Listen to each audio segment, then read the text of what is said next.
I met Colin Trevorrow, and he sort of hinted something to me.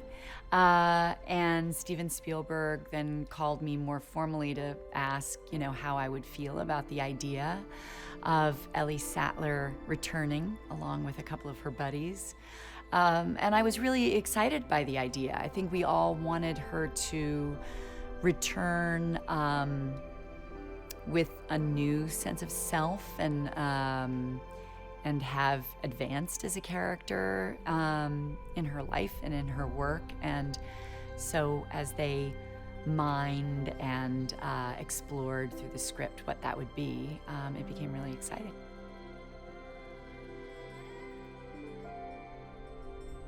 It's important to Steven and myself that Ellie was a feminist, female action character in this large action movie.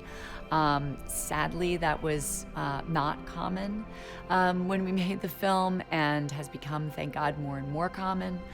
But we certainly want to honor that and bring it even more to the forefront with all the female characters in this film. And I think to see who Ellie is today, what it means for her to be divorced, having raised kids, single, independent, and frankly, living the Alan Grant life and loving it, as she says in the film, is kind of a gorgeous starting place for this character.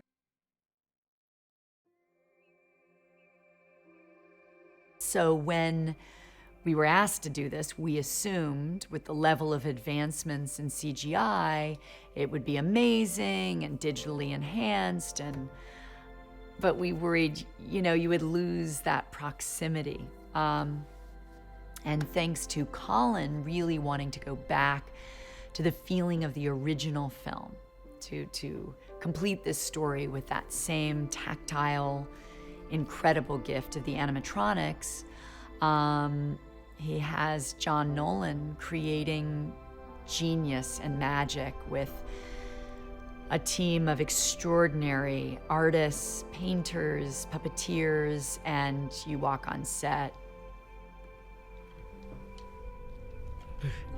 and are either completely disgusted or in awe or both, or your mouth is agape and you're seeing something you can't believe is there. And sometimes it's magical and so sweet, and sometimes it's your worst nightmare. But they make all of it come alive.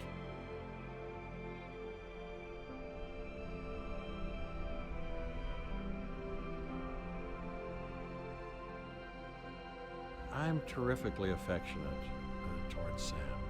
I adore him. He's a nice fella, an interesting fellow, and a very beautiful man, and inside and out. And he has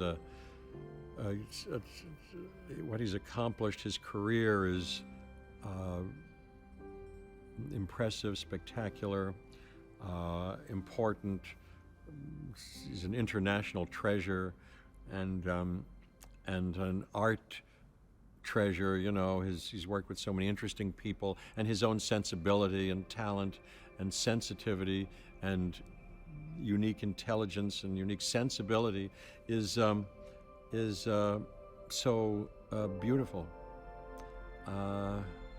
So beautiful.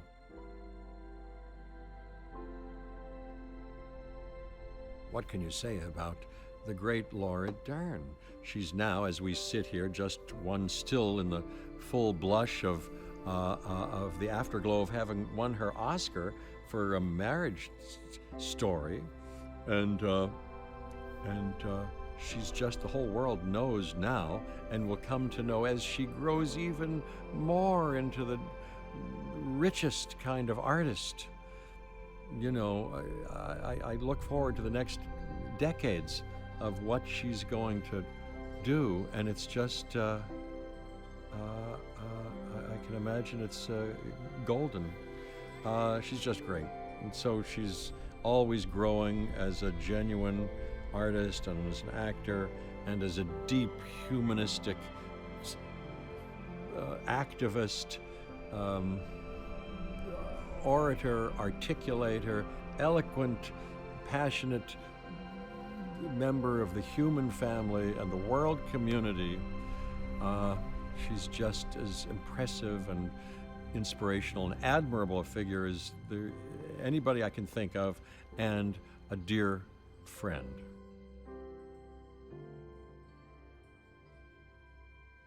I'll tell you, Colin Trevorrow, he's good. He's a good director. He's a wonderful director. He not only is a young man of extreme radical talent and intelligence, but sensitivity and humility and sweetness and decisive confidence in working with actors. At least I feel like I have a very simpatico relationship with him, not only palsy-wise, but creatively.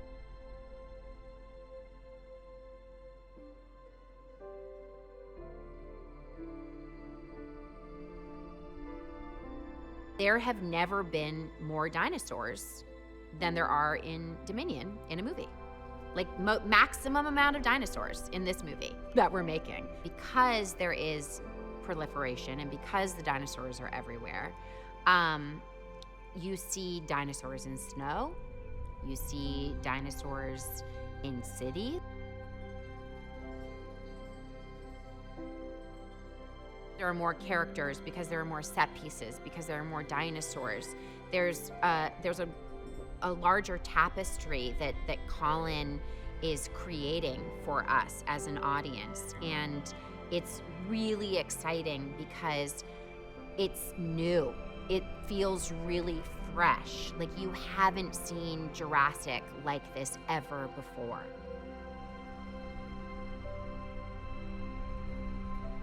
She's like Han Solo, you know? Like she's this pilot, you know, ex-military, just a total boss, has gotten into some shady business, and that's the moment in which, you know, Claire and Owen and Kayla's story intersects.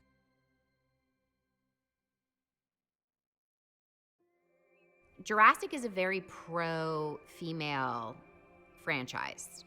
If you think about it, as it started, all the dinosaurs were women. They were women. All the dinosaurs were female. And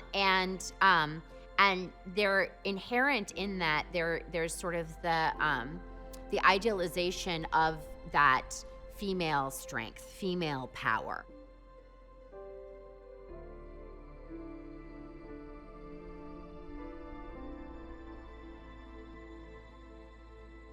Jurassic films has always been a merging of science and imagination, and I think that children are fascinated by things that they can't possibly imagine, but do have proof of. The stars. You know, you look up into the stars and you think that's 13 billion light years away. Like, how is that possible? That it couldn't. There are things that you can't believe. But there is proof that they exist, so it's really hard to wrap your head around them.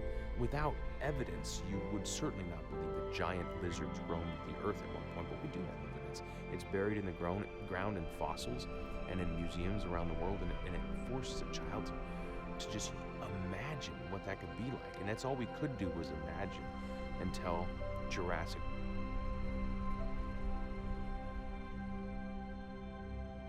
it is a massive movie. We truly have spared no expense. We have amazing action sequences.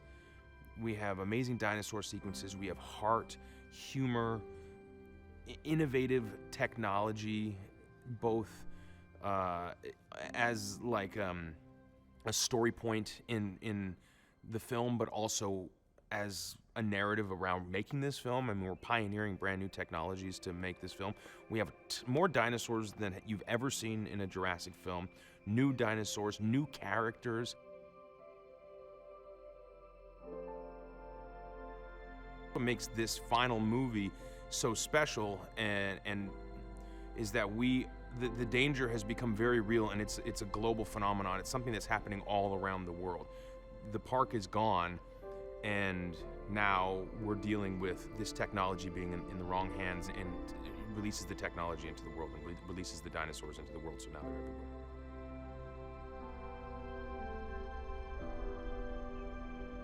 They've created a dinosaur now that is truly going to honor the true science behind dinosaurs that are feathered, and this thing is freaky, really, really scary.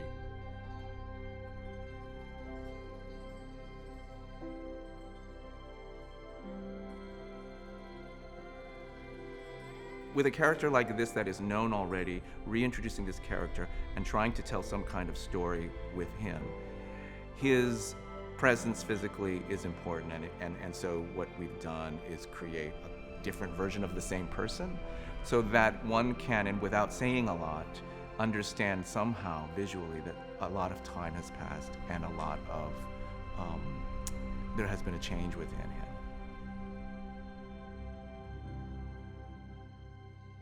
He is a scientist, which I equate with kind of being like an artist in a corporate environment. And the corporate environment is mandating his actions and his work.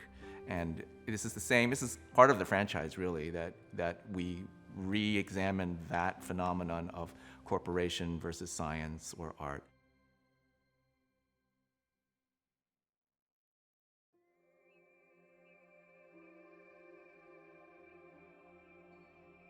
Both as a person and for Maisie's character, it's so important to have these female role models.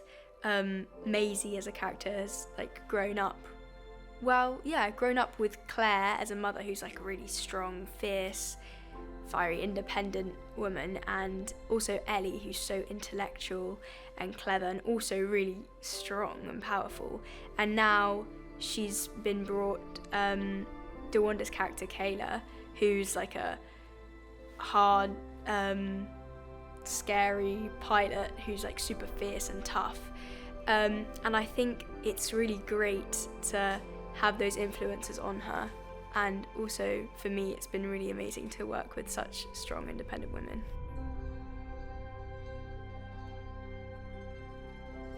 The threat levels and the danger levels are so much higher in this film because the dinosaurs are walking amongst us. And because in the normal Jurassic films, you have to deal with the dinosaurs in like one enclosed space, but then also actual manual problems and malfunctions like systems shutting down or cars crashing. But then in this film, I would say they're both really blended. So the dinosaurs are sort of part of the humanity that we live in, and I think that makes it a lot more interesting to watch.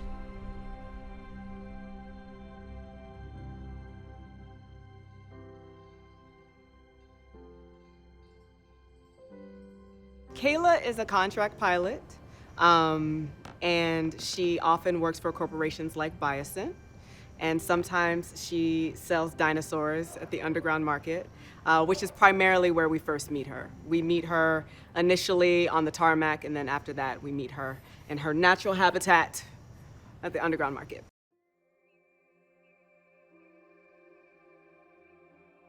I'm interested in the moral compass. I love this question of, being a hero and this notion of morality, because I think, at Kayla's heart, there are all these things these qualities, integrity and honor and community that she was raised with. And absolutely, if you train in the military, you know, I was in like JROTC in high school. So if you train for any moment, you know, in any branch of the military, you know, you're gonna come away, you're gonna walk away with so many really beautiful and noble qualities. But part of what I really responded to in Kayla was that she isn't perfect at all. That you kind of like witness her grow in her morality, and you watch her grapple with her conscience.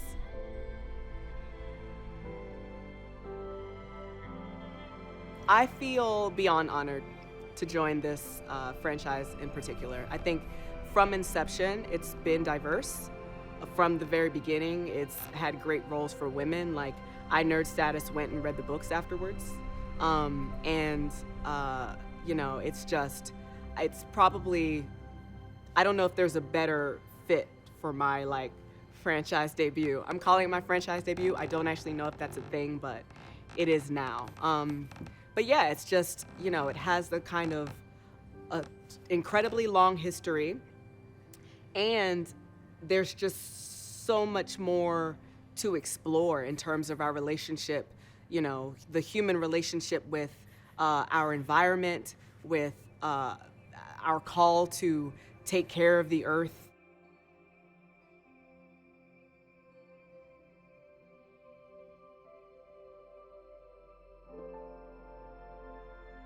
Obviously, I went and looked at some of the things, what people were saying about him, and a lot of the stuff was, interestingly, about the books, and even people who had written comments from the first movie, you know, how, if Dodgson ever comes back, how we'll be involved. You know, there are kind of, I guess you'd say, sort of archetypal things that happen in the first movie, mostly to do with that involve Dodgson, but mostly that have to do with Wayne Knight's character and his death, and people remember how they smuggled the dinosaurs and things like that, the dinosaur embryos, and so I think people are, it certainly seems like people are interested, like how are they going to work them in, how are they going to, and Colin and Emily and everybody have done a pretty amazing job of both hopefully satisfying that curiosity, but also making something you know, we haven't seen before.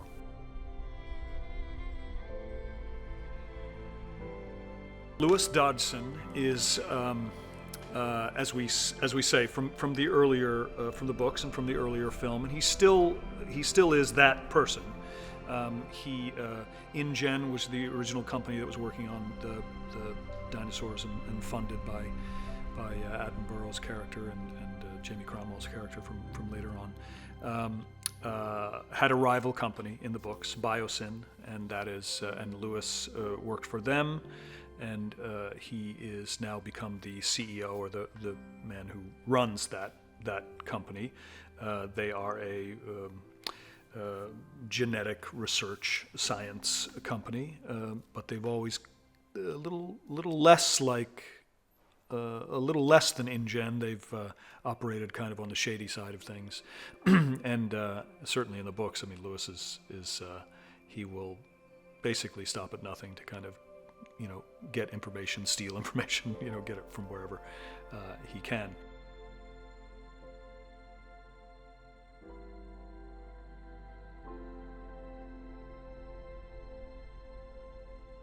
It's not that he dislikes Ian Malcolm, it's just they're very different sort of people.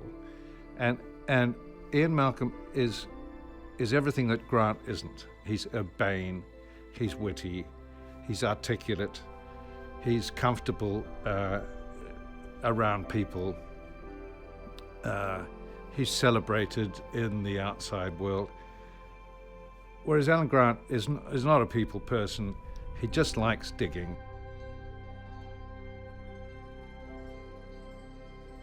I've kind of fallen in love with Colin. I just think, you know, his enthusiasm, his energy, his boundless kind of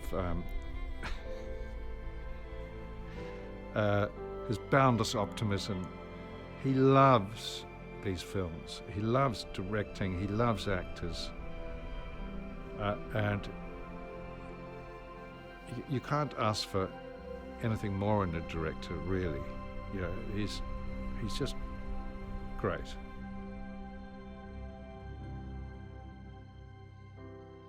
It's going to be a fantastic lot of fun to watch, and epic in scope.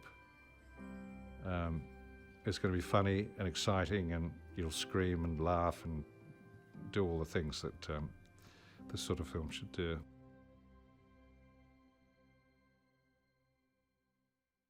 This is sort of back to basics in the best possible sense, in that we're working with three-dimensional, living, breathing dinosaurs. These are extraordinary creatures. And to be able to work with the 3D thing rather than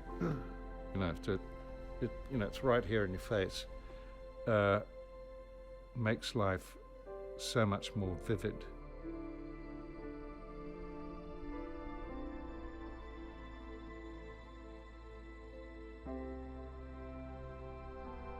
Ramsey's job is the head of communications. That apparently covers a wide array of responsibilities at Bison. But yeah, that's his title officially. But he's also being groomed by Campbell Scott's character, Lewis Dodgson, who was in the first film. He's being groomed as like kind of his second in command. So I think that's where kind of a lot of his like kind of tentacles get spread around a bit.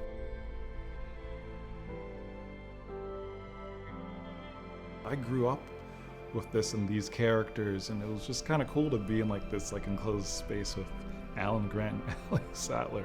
You know, it was awesome. They were so cool. So I had a really great first day. Very, very surreal.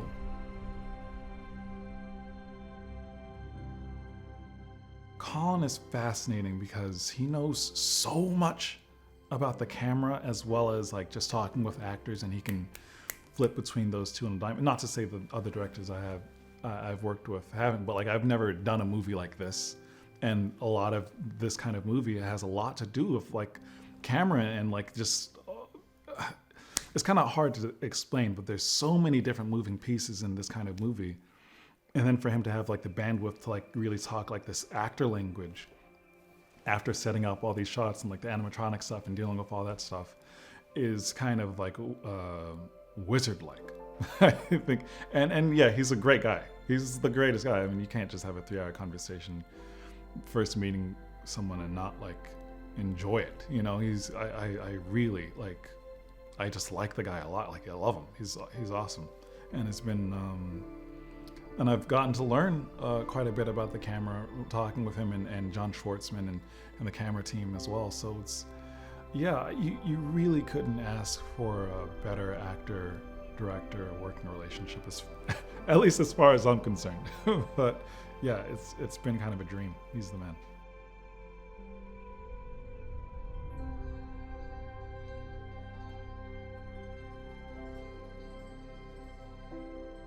The most important decision that any of us made was that we were going to take these characters who we love and thrust them into a new adventure and send them into danger yet again. They weren't going to be observing this from afar. They were going to be engaged from the very beginning. The plot actually is driven by Ellie's story and by Grant's story.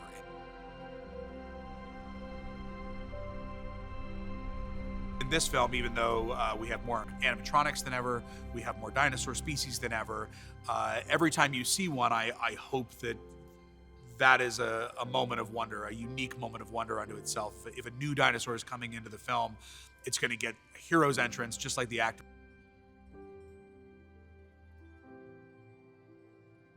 I love the idea that the kind of adventurer that would exist in a world in which dinosaurs and humans both walk the earth, that was a new character I haven't seen before. And we got to create her from scratch. And so Kayla Watts is a cargo pilot who flies dinosaurs all around the world and used to be in the Air Force and got into, a world that has some pretty shady characters in it. And having to navigate that world and see how it's probably made her not trust anybody, and probably not really willing to thrust herself into a situation where she's going to put herself, at risk for others. And that's the change she goes through in this movie. Is you see her witness a situation that she actually could have a real hand in doing some good.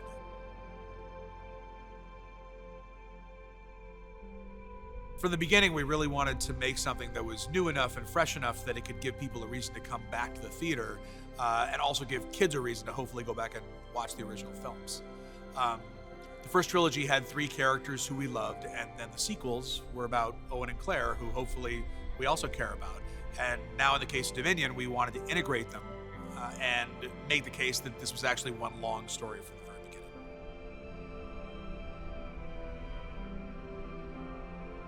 The thing that makes people love dinosaur movies in general is that we know they were real. They're not aliens, they're not monsters, they were real animals that existed on this planet. So when you see them on screen, you feel like you're watching something that's actually happening. It is a specialized craft to see what John Nolan was capable of, and to be able to give him the opportunity, not just to make animatronics for a Jurassic movie, but to make more than had ever been made for a single movie, just excited me.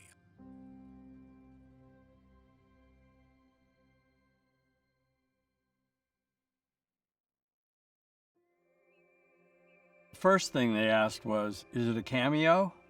And we said, no, it's a real role. And then once they heard that they were actually in the movie for a bit and working together and they were all coming together, they were totally in. They love these movies, they love this franchise, and the fact that they could all be back together in one big story was very appealing.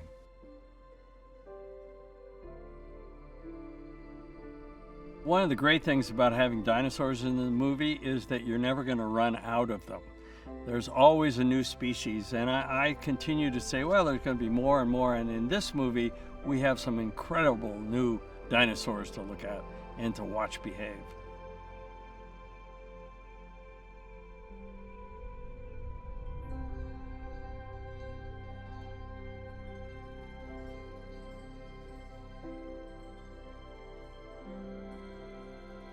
In Jurassic World 3 Dominion, you will see the original cast members back.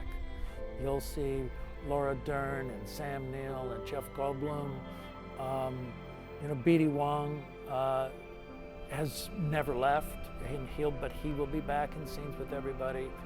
And it's just an opportunity that it's thrilling to think that 19 years ago, Laura Dern and Sam Neill did their last sort of performances in this, and now they're coming back. They are thrilled.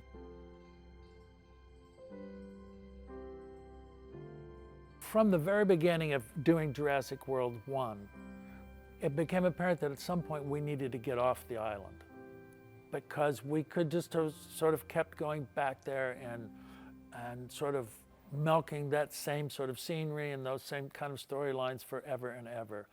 And how to get off the island. I mean, we had to blow up the island in order to get off of it. So it was then, where would we go? What would we do? And that's probably the thinnest ice that we've been on, is taking the dinosaurs off the island and putting them in the real world. And it's a real challenge to do it well, to execute it so that people actually feel that they could be living in a world in which there's a raptor running down the street, or there's a big, slow, lumbering herbivore coming down, the Hollywood freeway. And that's something that was really challenging and difficult to shape. But the end of Fallen Kingdom, Jurassic World 2, really sets that up well. We've taken the dinosaurs, we've saved all the dinosaurs, we've brought them to Northern California, and that's where we pick up now, is at that point.